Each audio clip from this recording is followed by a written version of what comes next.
The United States is the world's largest economy, has an unrivaled technology industry, and one of the vaunted higher education system that attracts hundreds of thousands of students from across the world.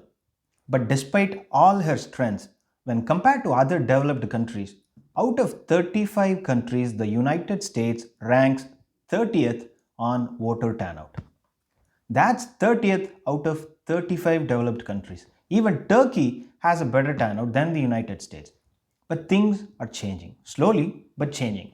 Despite all the voter suppression, voter depression tactics that has been going on over the last 2 decades, the number of people who vote has gone up and up. This year, as we moved from a single day election to an election season, a record 160 million people have voted. And the trend line is indeed pointing upwards.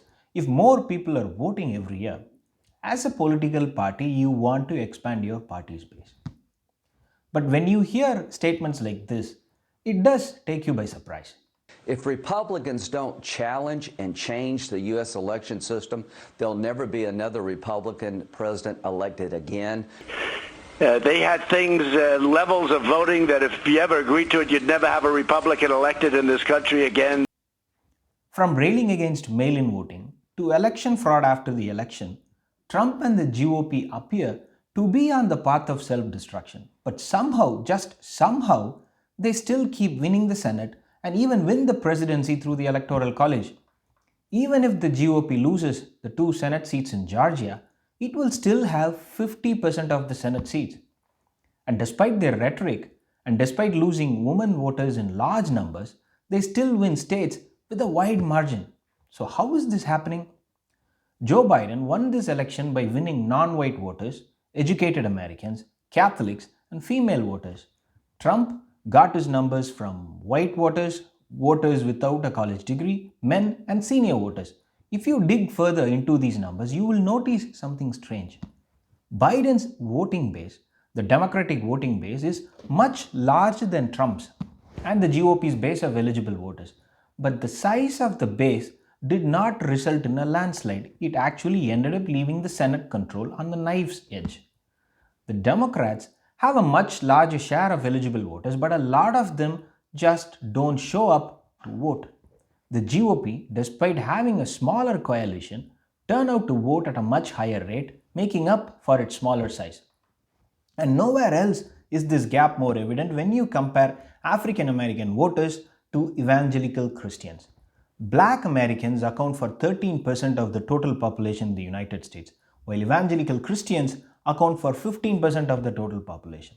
But after voting, if you count the share of votes, African American votes account for less than 13% of the total votes cast, while evangelical Christians account for anywhere between 20% to 28% of the total votes. Out of the population of 15 million evangelicals, more than 30 million voted, while African Americans with a population of 43 million, just around 16 million voted. Evangelical Christian population is just 2% more than African Americans, but for every black person who vote, 2 evangelical Christians voted.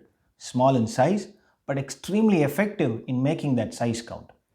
This 30 million plus votes are very much a lock for GOP because often more than 75% of evangelical Christians prefer the GOP.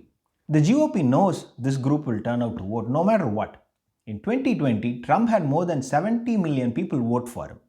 And it looks like nearly half of that vote came from evangelical Christians. By supporting Trump, this bloc has already sent a message to future presidential hopefuls that they don't care if you sleep with a porn star and have an NDA with them. It does not matter if you put children in cages and separate them from their parents, or if you feel you have done nothing in your life that you have to repent for. They care about the number of Supreme Court justices. They care about how far you will go to prioritize faith, their faith in particular.